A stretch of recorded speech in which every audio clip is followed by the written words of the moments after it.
And today we are publishing the changes to the parliamentary procedures that would make English votes for English laws a reality.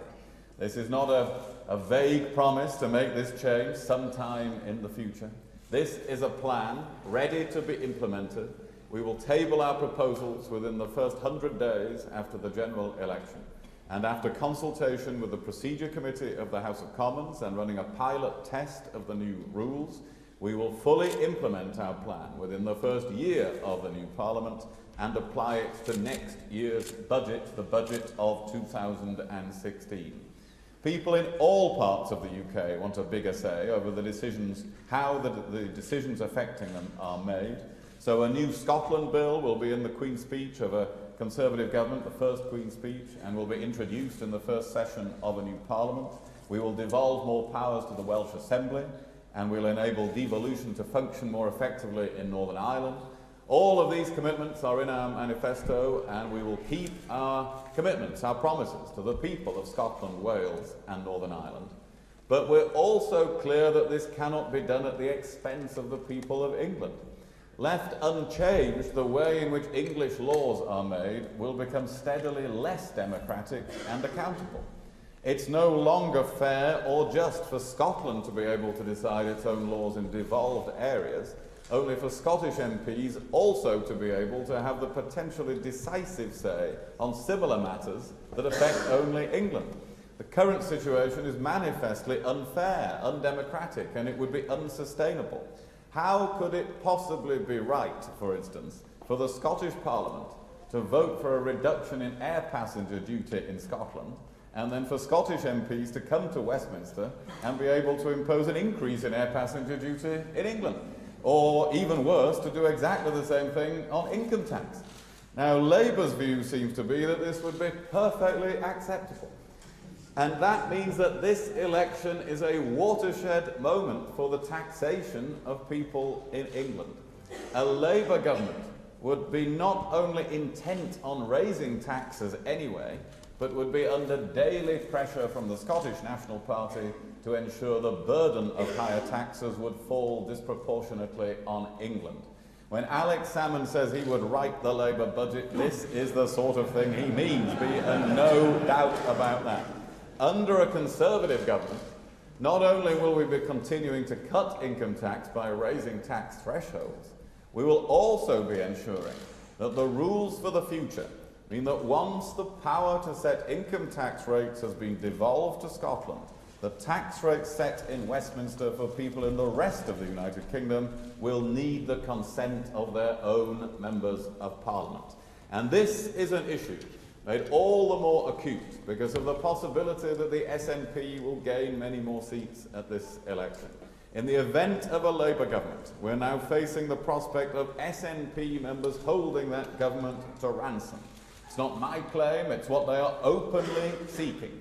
Nicola Sturgeon says, think about how much more we could win for Scotland from a Westminster Labour government if they had to depend on SNP votes. Or as Alex Salmond puts it, if you hold the balance, then you hold the power. Day by day, the SNP would be using its leverage in the House of Commons to demand higher taxes, less welfare reform, more debt, and weaker defences for the UK, and they would not shrink from using that leverage on matters that only concerned England. The only way to prevent that is for a Conservative majority government to be elected at this election. For the next 5 years, the threat of Labour SNP chaos would be averted. But by putting the right rules in place, we would also be able to reduce the risk of that after future elections. Our changes will give an effective veto to English MPs over matters only affecting England, or England and Wales as appropriate, while maintaining the integrity of the United Kingdom Parliament to prevent the wishes of the English or English and Welsh being overridden by the Scottish MPs. Our policy is built on the fundamental principle derived from the 2013 Mackay Commission report that decisions at the United Kingdom level with a separate and distinct effect for England or for England and Wales should normally be taken only with consent of a majority of MPs for constituencies for England or for England and Wales. When MPs come to discuss legislation in detail, known as the committee stage, it will only be considered by MPs from England or England and Wales, chosen in proportion to party strength in those parts of the United Kingdom. No bill or part of a bill relating only to England would be able to pass to its third reading and become law without being approved in a grand committee made up of all the English MPs, or, as appropriate, the English and Welsh MPs. No such bill will be passed without their consent.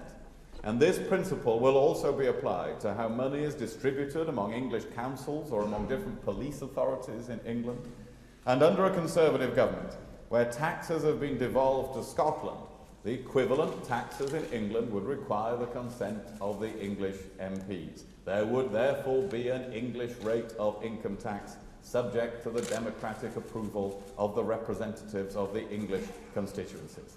The MPs from the rest of the United Kingdom will not be excluded from discussing or voting on any legislation through all its other stages, but they could not pass it without the English consent. Any government would therefore know it could not impose legislation on England without taking full account of the views of a majority of MPs from England. These changes are well thought out, and I'm now publishing them in detail. They provide not only the basic rules for English votes on English laws, or English and Welsh votes on English and Welsh laws, but the additional rules required to deal with approval of budget resolutions, for debates on amendments made in the House of Lords, and the approval of secondary legislation. What these changes amount to is that on matters that only affect England, such as how money is shared out among councils in England, how schools are organised in England, how the police are funded in England, the MPs elected by you, the voters of England, will no longer be overridden by MPs with no accountability to you. We are seeking a mandate from the British people to make these changes that are essential for the long-term health of the UK, ensuring fairness and accountability in England without weakening the United Kingdom and without weakening the United Kingdom Parliament. MPs from all parts of the UK will continue to deliberate and vote together, but on both the details and the principle of legislation and other decisions concerning only England, it's MPs representing the English constituencies that will have the decisive say. Now, some people will argue that English votes for English laws would weaken the United Kingdom. But in our view, it would be the failure to act on this that would be the true weakening of the United Kingdom. Our vision is for a future of the UK that is fair for all, so that our unique combination of four nations in one nation is preserved and thrives, so that we make important decisions on peace, war, and national defence together, now and always, so that the way our union is governed is fair to all and sustainable for the long term.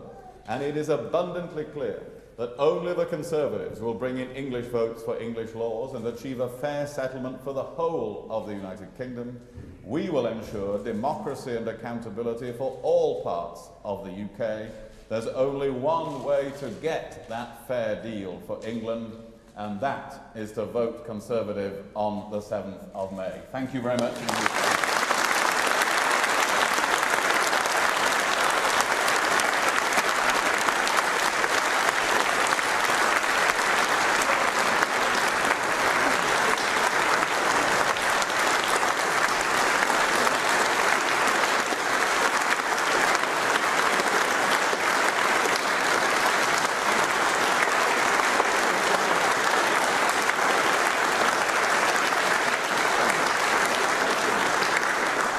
Thank you very much indeed.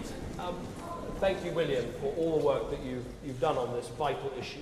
We're going to take some questions from the national media now.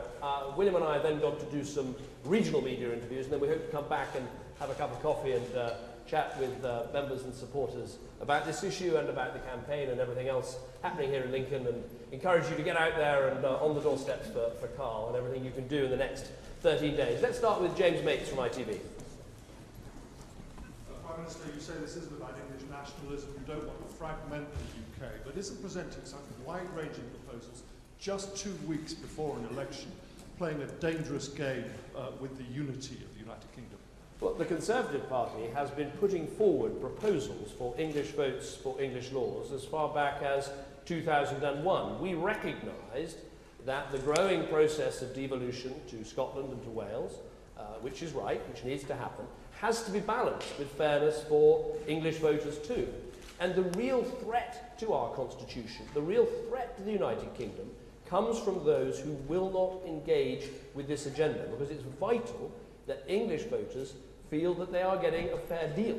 I think William's example of air passenger duty is a classic example. If Scotland chooses democratically to slash or abolish air passenger duty for flights from Edinburgh and Glasgow, how can it be right for Scottish MPs potentially holding the balance of power in a future parliament to then impose higher air passenger duty on English airports? It's just not fair.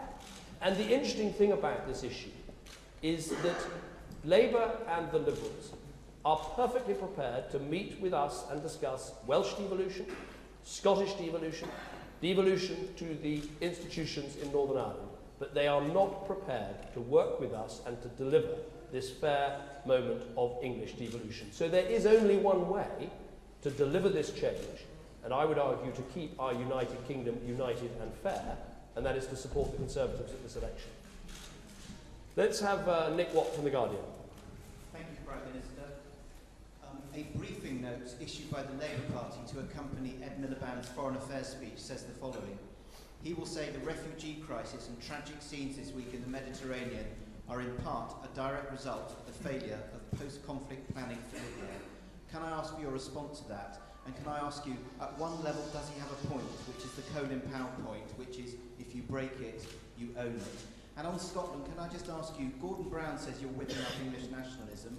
Alistair Darling says you're involved in a deadly embrace with the SNP that threatens the future of the United Kingdom.